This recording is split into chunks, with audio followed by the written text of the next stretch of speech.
Grodman. Inspector Grodman. Inspector Grodman, won't you please help me? Inspector Grodman. What the devil's going on? Inspector Grodman, thank the Lord. He was come across at once. Something has happened. Drabdump? That you? What on earth's all this noise about, woman? Something terrible. You're jabbering, woman, and you've woken me up. Terrible! Mr. Constant. What about Mr. Constant? It's Mr. Constant, sir. What is it about Mr. Constant? He's dead. Dead? Murdered, sir. In his bed. God love him. What? How? I don't know, sir. I can't get to him. I've been knocking on his door for best part of an hour, and there's no single word of an answer. So I knock louder and louder and... Oh, is that all? That's the reason I'll get a chill in my head. He's no more dead than I am. Just dog-tired. He gave 3 speeches yesterday. No, sir. He'll never be tired again. He's... All right. Stop your moaning. Have the whole street awake. Down in 5 minutes.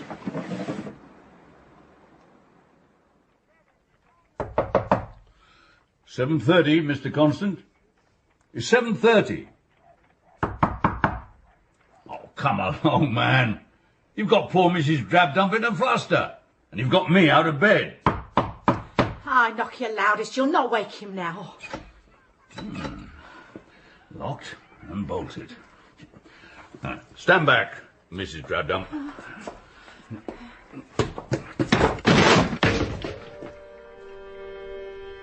My God.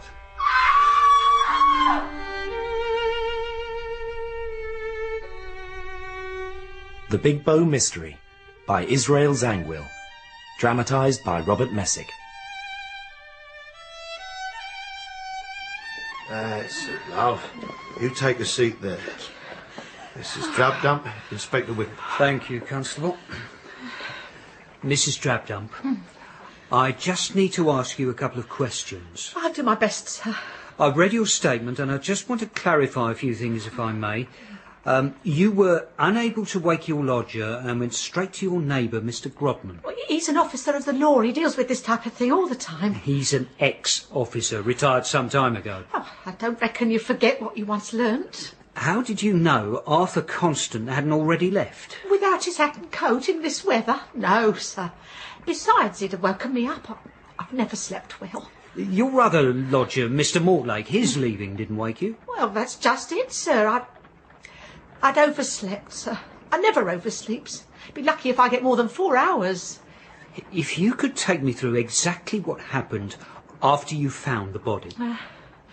Inspector Grodman took charge. He covered up the poor man's face and then he called for help. If you'd care to share your findings with us. Certainly. Yeah. Body was still warm when discovered. Throat cut. Death immediate. Oh. Life had been extinct for an estimation some 2 or 3 hours. The door had been bolted as well as locked, both from the inside.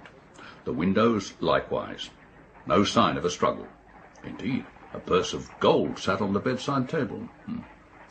I engineered a thorough search of the room and the deceased gentleman's clothing. You did what? I searched for the murder weapon. You interfered with a crime scene. Sir. What is it, Constable? Still no sign of the murder weapon all the way the murderer got in, sir. Well, keep checking. He must have got in somehow. The window is still our best option. Up 18 foot of sheer wall.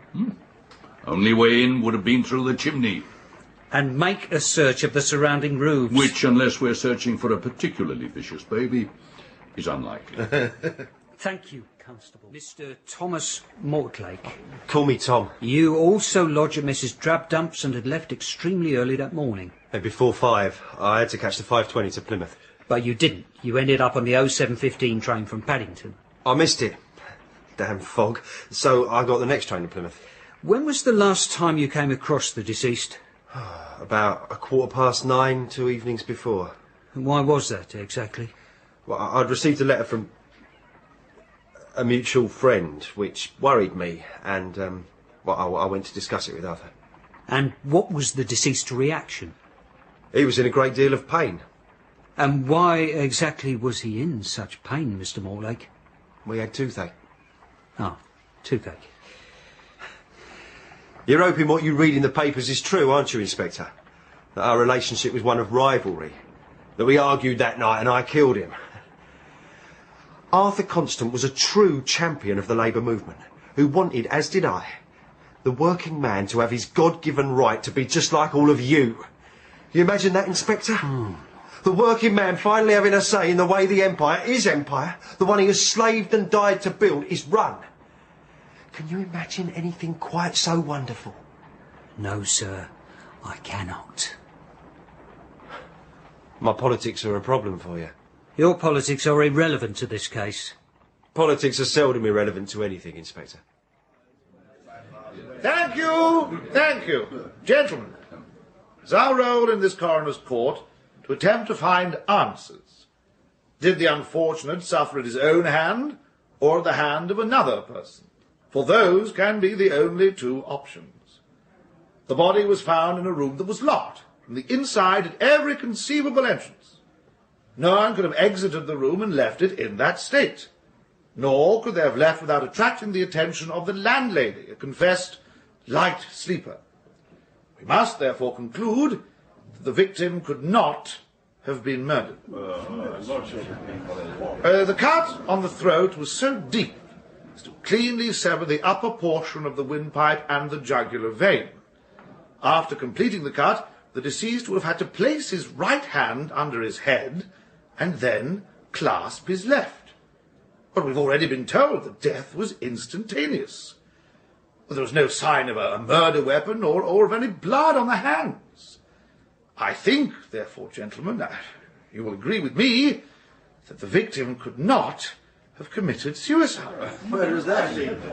So, what verdict should we pass? All I can suggest is a verdict acknowledging our complete inability to determine anything at all. Dear sir, I feel that to conclude this investigation with nothing more than an open verdict is to do a great disservice to a great deal of people. It is with a sense of community pride, therefore, that I can reveal I have hit on the answer to the Big Bow mystery.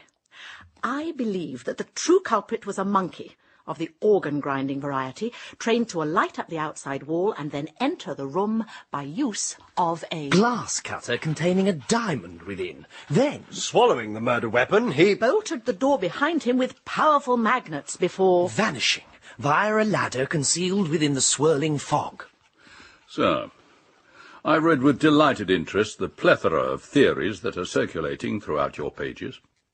We all clearly share the same belief, that the open verdict was completely unsatisfactory. If Scotland Yard is content to relegate one of the foulest crimes of the century to the back of a filing cabinet, then I find myself asking, what has become of this once great institution? Are the people in charge truly imbued with the age, experience, and skill to fulfil their duty? I would be grateful if anyone who shares a similar disappointment in the passive creature that the Yard has become would make their feelings known in the press. Yours truly, Inspector George Grodman, formerly of Scotland Yard. Who does he think he is? Who's he to comment on the state of Scotland Yard? Unfortunately, he believes he is Scotland Yard. Denzel Cantercot, Chief Inspector Wimp. Inspector. I'll give it time. I have an appointment with you this afternoon, don't I? Indeed. And I consider myself fortuitous to have bumped into you at this point in the day. Perhaps we can begin early. I was about to have lunch this afternoon, will be more... It's concerning the Big Bow mystery, as I believe it's now been dubbed. You do realise that the case received an open verdict? I do indeed, but you must realise that that is not a decision that sits particularly well with the public. Is that a matter for concern? Well, if the populace are unsatisfied, Mr. Inspector, how can we hope to get our jobs done? I could always take my information elsewhere, to other interested parties, say, perhaps, to Inspector Grodman. Mr. Grodman? He can contribute nothing to this case. He speaks equally highly of you. What is your relationship with Mr. Grodman? I work with him, chiefly in an epistolatory manner. You're a secretary? Oh, well, yes. And what would Mr. Grodman think of you coming to see me? Well, he'd find it ridiculous that I would take something so valuable to one so young, who has clearly chosen marriage over his career. I see. You can't detect and have a wife. The two don't go together. Yes, yes, thank you. You better come in now. Oh, gentlemen. Yeah. Gentlemen.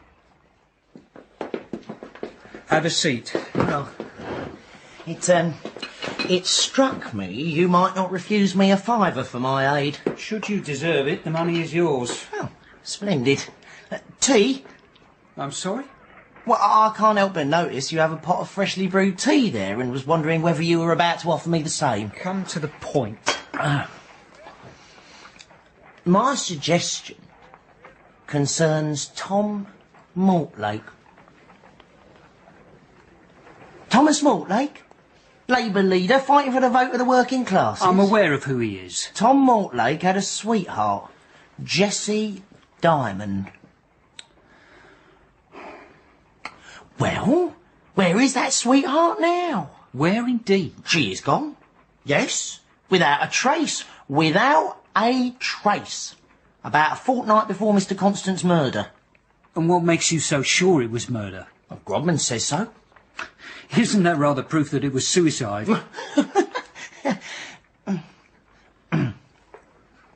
They were engaged. To be married. To each other. Shortly before she disappeared, I happened to be walking past her home in Stepney Green. Mr. Cantercot, I am a busy The man. lamp was burning. It cast a shadow. Lamps do that. 2 shadows.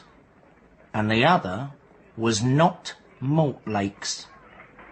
He was busy at the docks in Liverpool giving some rousing speech or other. The other shadow belonged to Arthur Constant, God rest his soul. I waited to make sure who it was. And why do you think Mr. Constant was calling on Jessie Diamond? Well, who can say? But it can't be easy being the sweetheart of such an important young man as Thomas Mortlake. I dare say she was lonely. And what would you dare say Mr. Mortlake felt about these meetings? Oh, Mr. Inspector, we're both men of the world.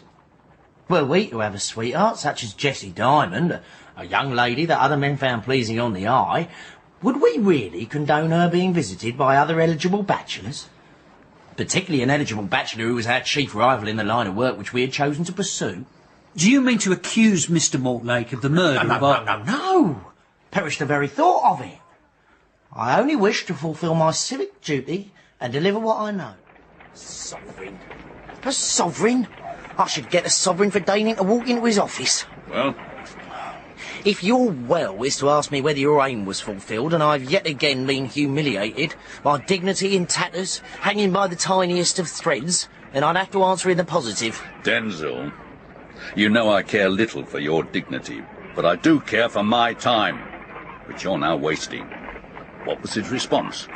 He was intrigued and will investigate it further. He'll reopen the case? I believe he will, yes. Now, if I could just ask for my payment. In my day, murders were not overlooked simply because they were somewhat difficult in their solving. Quite. An open verdict is no verdict at all. And you are no longer a detective. I am a detective for as long as I am able to solve crimes. And I plan to devote every waking hour to solving this one. Inspector Edward Wimp may have given up, but I have not. May God be keeping you company, Mr. Constant.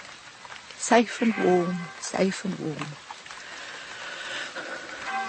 My apologies it all had to end up this way. It's not what you deserved, sir. No.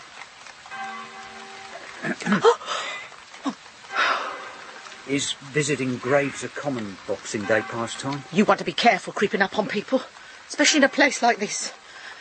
Especially after what's happened. Forgive me, I didn't mean to cause you any fright. Won't you come under my umbrella? You must be drenched to the skin. It don't matter, sir. I can't take no hurt. I've had the rheumatics this 20 year. Well, my mother-in-law has a remedy she swears by. Lord only knows what's in it. Inspector Wimp, Scotland Yard. I remember you. I don't make it a habit to pass the time with strange men otherwise. Do you make it a habit of visiting the graveyard? I know a lot of people here. I thought coming here might help me think. May I ask you a question? We could go and get some cocoa. My visit's not finished yet. Of course. Mr. Mortlake left the house extremely early that morning, didn't he? Well before 5. Sounds about right. He had to catch the first train going to Oh, Mrs. Drabdump, the memory, I fear it's fading with the years. Oh, there'll be a lot more to go than that. I used to be able to pick up a face in Stepney if I was standing in Whitechapel. Now it's a good day if I can see the marks on the back of my hands. My mother-in-law can't stand up straight in cold weather. Oh, gets us all. Don't care if you're a king or a kitchen boy, we all grow old. Lucky. Plymouth. He was going to Plymouth. That's right, thank you. But he missed that first train, didn't he? Witnesses saw him miss that train. The whole morning's a bit of a blur. The oversleeping. I've made my apologies for that and I can't do no more. No one's blaming you. These things happen. Not to me, they don't. I've been up at the same time since long before Mr. Drabdump passed on. Every morning like clockwork. Earlier if there was comings and goings. That morning I slept like the dead. Until just after 6. How do you account for the extra sleepiness? If I knew, I'd be a happier woman. So you have no idea what time Mr. Mortlake left, or indeed if he came back in? All I can be definite about is my cup of tea before bed. You had something to drink before going to bed? I like my cup of tea. I take it strong without sugar. It always steadies my nerves. Where were you when Mr. Mortlake told you he was going to Plymouth? At the table in the kitchen. The night before? Yes, sir. Drinking your tea? Drinking my tea. And this was the night before the death? That's right, sir. Poor Mr. Constance last night on earth. Have you rented out Mr. Constance's rooms yet? No, not yet. I think you should let me buy you that cocoa. Oh, got caught in the downpour there, Mr. Mortlake? There'll be a few more who won't live to see the new year, you mark my words. You'll have to excuse me. I really am very tired and have some correspondence to complete. I've taken in another lodger. I thought you should know. Arrived today. You rented out Arthur's rooms already? I explained all that had gone on, but he was very insistent. And I still have bills to pay, murder or no murder, or suicide, or whatever it is they're calling it these days. Either way, I won't apologise for the speed of it. Good night, Mrs. Drabdump.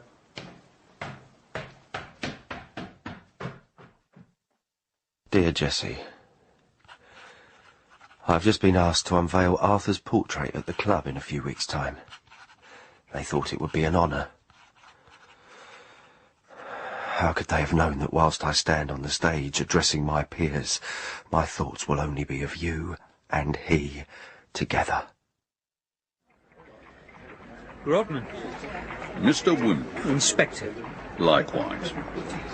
Wasn't expecting to see you here. I found the body. They thought I should see the painting. You? Business. You remember how it is. Oh, working on the big bow. Police business. I'm not at liberty to divulge what it... No, of course not, no. But the case has been reopened. I am not... Just a few questions, sir. Have there been any developments in the big bow mystery? I'm not at liberty to divulge. Hang about, there's Grodman. Inspector Grodman. Inspector Grodman. Inspector Grodman, a moment of your time, please, sir. Not today, Peter. I'm needed inside. However, if this murder investigation is not put back at the top of the yard's priority list, we will all have witnessed an even greater crime. Thank you, gentlemen. Just a few more minutes, your time. A few more questions, sir. It isn't your place to discuss this investigation. I'm only expressing my opinions as a member of the public. We should take our seats. Enjoy the evening. Enjoy centre stage whilst you can, Mr. Grodman. Thank you. It is with a mixture of melancholy and pride that I take to this stage today. Arthur Constant was a man of undoubted ability and honesty who had a vision that one day the working classes of this great empire will be able to hold their heads up high and be able to say, I am a man. Yeah.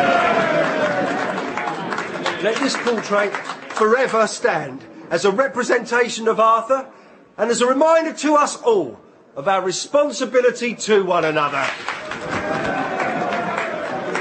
Thomas Mortlake, I'm arresting you for the murder of Arthur Constant.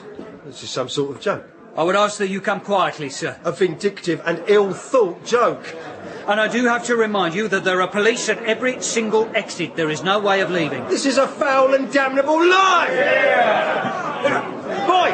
Boys, I ask you now. I want to know if it's likely a man would murder his best friend. This is police business, and I would ask you all Once again, the hard-working man is being stamped upon by those who do not wish to see him succeed. Mr. Mortlake. What I have to say scares them. It terrifies them. So what do? They try to silence me, but will it work? Will they silence us? Votes for the working man! And 3 cheers for Arthur Constant, Ibib! Sit down! And 3 groans for the police! Mr. Mortlake, I suggest you try...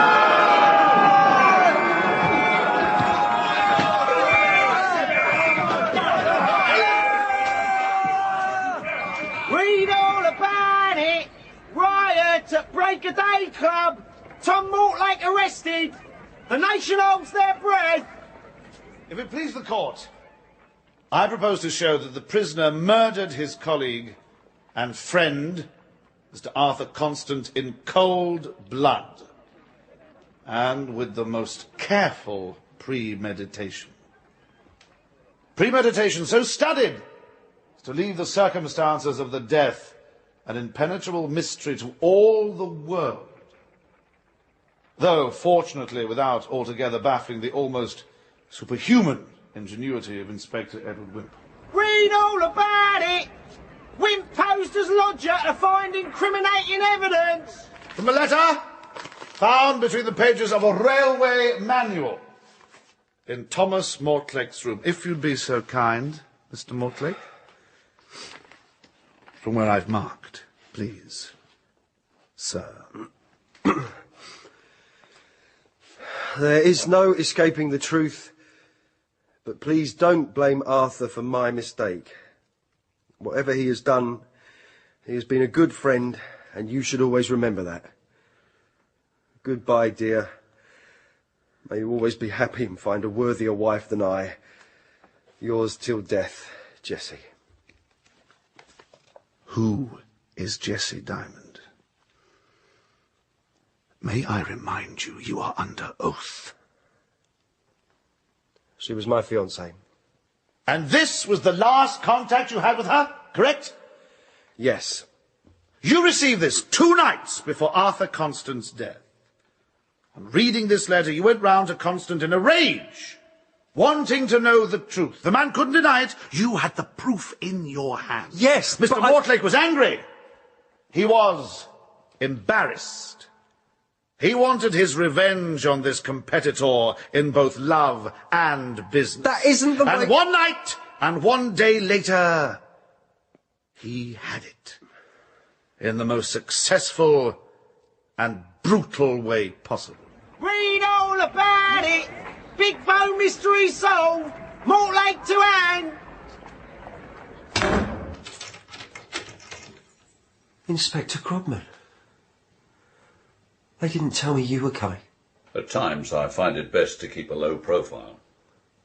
How are you? Scared? Of course. They're going to hang me. Yes.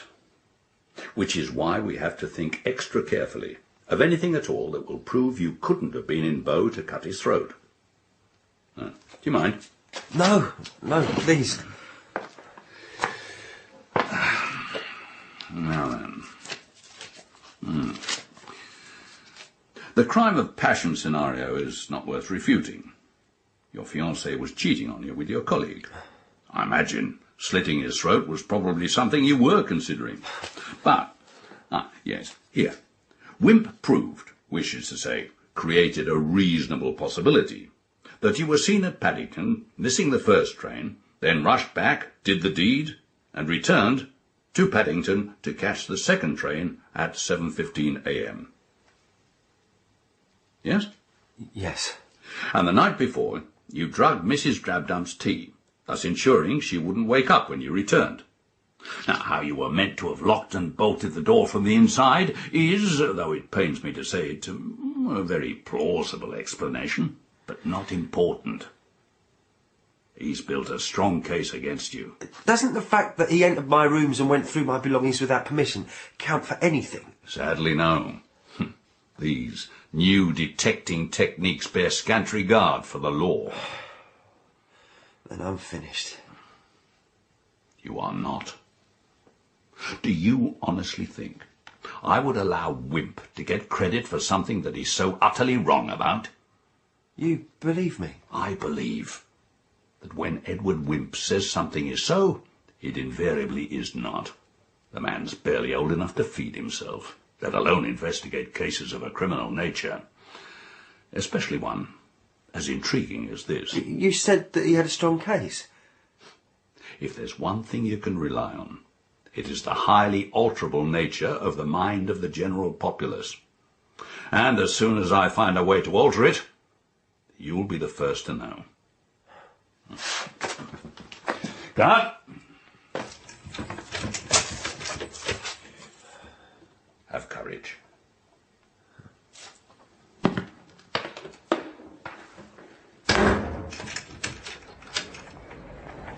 Original poetry. Compose while you wait. Only £1 a composition. Perfect for your loved ones, your friends. Hello, Denzel. Oh, you're bad for business. Go away. You've been avoiding me again. Just trying to make an honest living. Seen this? I've decided to turn away from the papers. It's too depressing. They seldom print the happy stories. Read it. If Tom Mortlake hangs, you go to Pentonville. Date of execution set. 3 weeks from today. Wait. Prison? Why? You don't think that I murdered? No. Then why? I was quite content for you to go and tell Wimp everything you knew.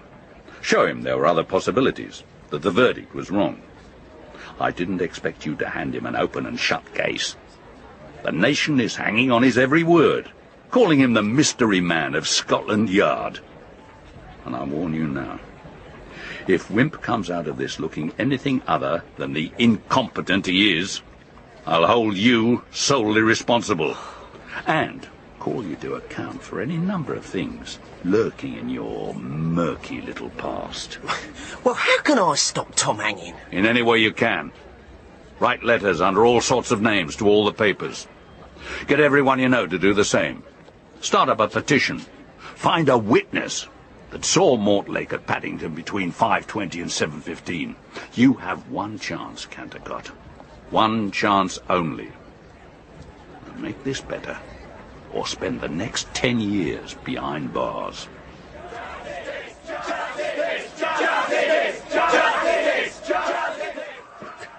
Come on. Come on, think, man. The answer's staring you in the face. It has to be. Grodman. Not today. Not today, please. He's an old man. A has-been. He's no longer even a detective. Mr. Wimp, this continuing rivalry is anything but healthy. Inspector Wimp. And how did you get in? I still have a little influence at the yard. In fact, the boys round here seemed rather pleased to see me. I have a lot to do at the moment. Chiefly trying to sort out the mess you've caused. And the crowd practically want to lynch me. People change their minds. This isn't detecting, it's manipulation. In a few short hours, an innocent man is going to hang. I'm trying to avoid it happening. Innocent, you say? Well, the court has decided he's a murderer who cut a man's throat in cold blood. Just because the papers have turned him into a hero. Who, by this evening, will be a martyr. And I think you're starting to get nervous. I think you should leave. I think you're starting to question your evidence and finding it wanting. I think you're starting to wonder whatever will happen to you if he does hang, and it was discovered that you'd made a mistake, that you were chiefly responsible for sending an innocent man to his death. Look, I don't want to have you thrown out. Well, I'm presenting you with an escape. But don't think I won't. Oh, for God's sake, man, listen to what I'm offering. I can make this whole mess go away. Look at you, you're a wreck. Bellowing, marching round your office.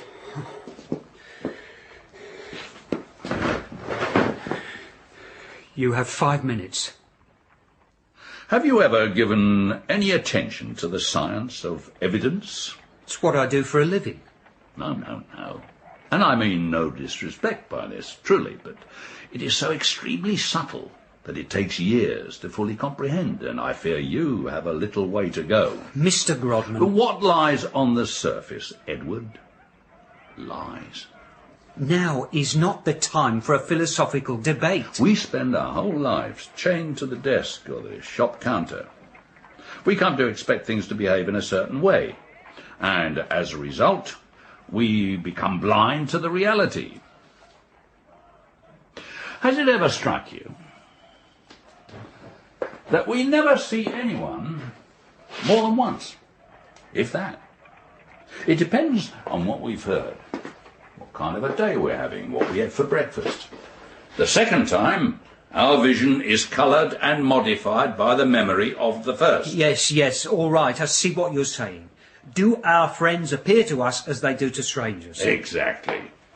Can a mother see her baby's ugliness that clearly exists for the rest of the world? No, of course not. And if you put her on the stand? She'd swear she had the most beautiful babe in the world. The eye sees, sometimes, most of the time, what it wishes to see, what it expects to see. The ear hears likewise. A man hangs in very little time. Make your point. I just have. Well, I don't... You suspected Mortlake from the start. I'll admit I was suspicious. His trip to Paddington Station, the missed trains, just too convenient. You didn't like him. Couldn't stand his politics. Votes for the working man. Preposterous. I hope you're not suggesting I would prejudice a case due to my personal feelings about a suspect. You wanted him to be guilty. And the first chance you got to construct a case against him, you took it. I reopened the case because I was presented with some new information, and I resolved either to quash or confirm these suspicions. It's called police work. It's called a vendetta. I found a key to Constance's bedroom, a razor, a letter from his fiancée confessing to the affair she'd had with the man who 2 days later was found with his throat slit. Evidence. Conjecture. All of it. Mortlake drugging Mrs. Drabdump. His desperate race across London shrouded by the fog, spurred on by jealousy and revenge, the stuff of popular novels. But take me through once more how you claim the door appeared to be locked. I don't have time for games. Precisely. So kindly desist from playing them and carry out my request. The door was never bolted from the inside. You merely assumed it was. The main staple containing the bolt was loosened by the killer, who closed the door behind him and escaped. When you tried the door, gently at first, politely... It didn't open. But when I broke down the door... The loosened bolt fell to the floor. Yes. Bravo. Do you know, it hadn't ever occurred to me as a possible explanation for what took place until you came up with it. It was brilliant. Thank you. But quite wrong. There is a far more straightforward answer. The door was bolted from the inside. By whom? By Mr. Constant. Who else was in the room? He did it every night before he went to sleep. I do it myself. He came to me on the evening of the 3rd. Wait. You saw him the night before his death? Well, what time? Why didn't you tell me this before? You never asked me the question. Damn it, man, why would he come and see you? We were friends. We used to talk long into the night about politics, philosophy. put the world to rights. I'd cultivated his friendship ever since he'd moved across the road. Oh, he must have been honoured. May you never suffer the indignity of retirement. Mock all you like, Inspector. It's the privilege of the young. But your time will come. I had a great career. And I should think that those who were unfortunate enough to replace me have suffered because of it. They turned me into an idle old man. They gave me retirement, and they took away everything. My apologies. Mine too. I appear to have vendettas of my own. Did you know that all I've done since they made me retire is read? And you know what I've concluded? All the crimes committed, no matter how brilliantly executed, were dismal failures. They were caught. I caught every one of my criminals over simple mistakes. And the public think you're a hero. And they know very little. Do you think it can be done? The perfect crime? The perfect murder? With all that you know about the methods of collecting evidence, the way our minds work. A hypothesis? Academically, anything is possible. Yeah, academically. What did you talk about that night with Constant? A girl. Jessie Diamond. At the time he didn't say. He was in an awkward situation and needed some money to help her out. I was so flattered that he would talk to me about this. I did what I could. I spoke to him in a fatherly manner and tendered some vague advice about the girl. But most of all, I preached the importance of a good night's sleep for solving the world's woes, and gave him a sleeping draught. The toothache? He was in terrible pain, and had run himself into the ground. I made him promise he'd take it, as well as locking and bolting his doors and windows to stop the cold air from getting in, which of course he did. Look, can we return Inspector Wimp, please. You yourself said that a man's life hangs in the balance, as indeed does your career. Apply that brain. Mrs. Drabdump is unable, by repeated violent knocking, to arouse her lodger. Her personality is one prone to panic. She runs across to get me, the nearest and the most authoritative. I burst open the door. What do you think she expected to see?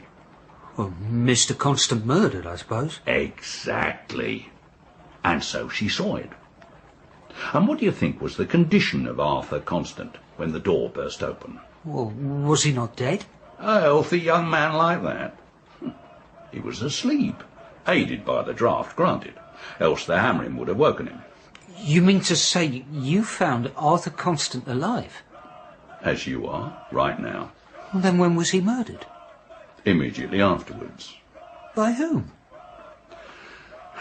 I keep thinking perhaps I've been harsh with my assessment of you. But perhaps I've not been harsh enough. You mean to say Mrs. Drabdump? Inspector. My God. Calm yourself. It was a solitary experiment.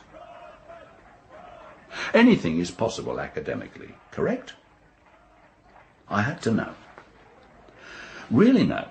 So I put everything in motion. The late-night chats, the sleeping draught. You knew she'd run across to you. And if she hadn't, the murder would never have happened.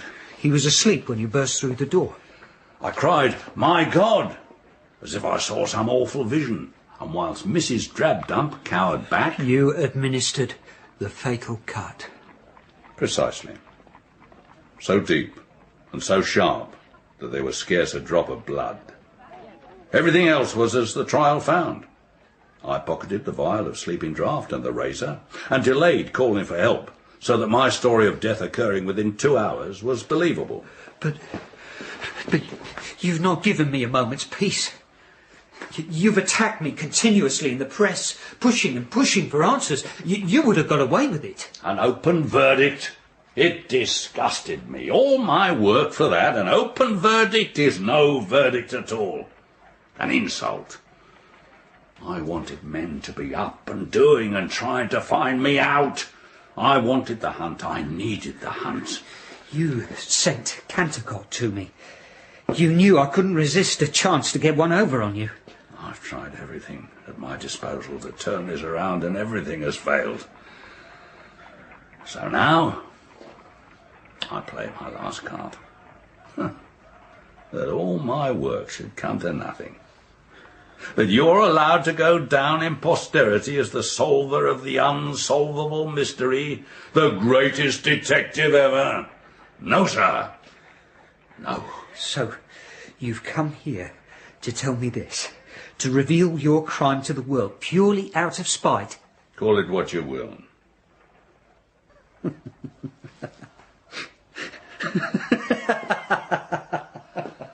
I fail to see the humour. Mortlake reprieved. How can they know? Oh, those evening papers are amazing. How quickly they can push out a story, but then they have had a good few hours. Look, I don't think I understand. Then listen very carefully. You were right. Everything you've accused me of, I was too hasty. Let my personal feelings dictate my decisions. I've just spent the afternoon with a Home Secretary, admitted my doubts, asked for longer to find the answer. But you told me he was the murderer. He cut a man's throat in cold blood. I said that was the thinking of the court. You threatened to throw me out. Because I thought you were wasting my time. Oh, my dear Mr. Grodman, I fear you heard what you wanted to hear.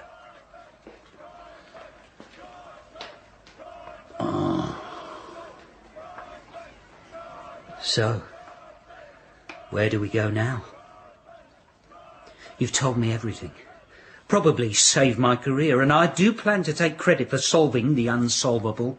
Reveal how I set a trap for the George Grodman, luring him into my office, risking life and limb for justice. The stuff of popular novels. I'm afraid you leave me very little choice. I could shoot you now. But where's the challenge? They find you in here with a smoking gun. Open and shut case? Open and shut case. So put the weapon down. Put the gun down, Inspector. George?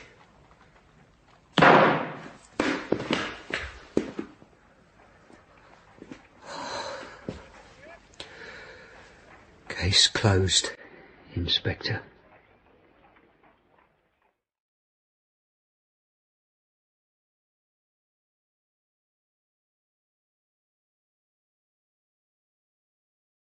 In The Big Bow Mystery, Inspector Grodman was played by John Woodvine, Inspector Wimp by David Holt, Mrs. Drabdump, Carolyn Pickles, Mortlake, David Thorpe, Cantercot, Chris Moran, and the coroner and prosecutor, Stephen Critchlow. All other parts were played by members of the cast. The Big Bow Mystery by Isrel Zangwill was dramatised by Robert Messik and directed by David Ian Neville.